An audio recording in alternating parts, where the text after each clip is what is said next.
Dr. Tom Preston here, president of Full Circle Coaching and Consulting, and I want to talk to you today about vision. Vision is the first of our four-pillared model. If you've been with us before, you know we talked about vision, focus, systems, and team as the four pillars of how we actualize and help you express your most authentic life to the world. Vision is defined in Webster's dictionary as the act or power of anticipating that which will or may come to be.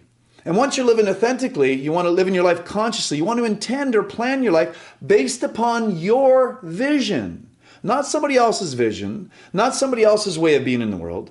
Most of us are a patchwork quiltwork design of all of our preachers, teachers, parents, siblings, colleagues, and otherwise, who mean really well for us, but may not share our values and therefore may not share our vision for our lives and the priorities and goals that come out of that vision.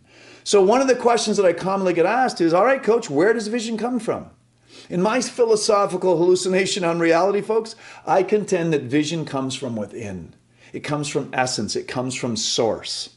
Philosophically, when I look at the universe, I see a grand organizing design out there. I see a matrix of intelligence that helps do simple things like keep planets in orbit, gives us gravity, allows for the great cycles of life that go on both universally and in a microcosm here in our lives and on the planet. So that grand organizing design is all-encompassing, and we are a part of that. We are a fractal of that. And as a result of being a fractal of that, we have access to all of the power, all the creativity, all the wisdom, and all the strength that universal design, that matrix of intelligence represents, at least to me philosophically.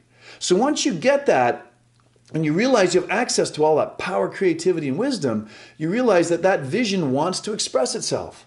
I contend that grand organizing design, commonly referred to as God, what's purpose here is to express itself through humanity, is to experience life through us.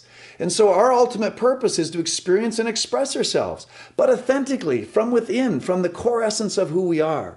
And so identifying that and letting our vision shine from that place allows us to consciously intend our lives in our ideal, throughout the hologram of life, physically, mentally, spiritually, family, financially, career, and socially, so that we can live this completely congruent life, this completely authentic life that allows us to live our lives in our design, not by somebody else's default. One of the challenges that many people have that come to Full Circle is they forgot how to dream. Nobody knows how to dream better than little wee children, 3, 4, 5, 6-year-olds. And we often have to put them through an exercise, folks through an exercise to help them understand, to get back to that mindset, to believe in their dreams, believe in their vision, believe in what's possible for them, okay? So again, I said on other recordings, you got to watch your language. Listen for things that you say like I desire to, I choose to, I love to. That's vision, that's authenticity expressing itself from inside to out. Watch those words like ought to, got to, have, and should, because the worst thing that's going to happen there, it's going to be somebody else's vision, somebody else's dream. And the worst thing that could happen there is you're going to become a cheap imitation of them. I contend, folks, that you can truly have anything that you authentically desire in this life. You first must get clear about what it is. You then must put it in writing. You then must affirm it, and you then must take action. And in my experience, once the vision is clarified, the biggest problem of those pieces, those steps I just outlined, is taking action. A great Buddha quote says that to know and to not act is to, in fact, not to really know. So why is it that we don't take action on our vision? Well, that, folks, is in pillar number 2 called focus, and we'll be coming up watching that on a future recording. Thanks for listening. We'll see you.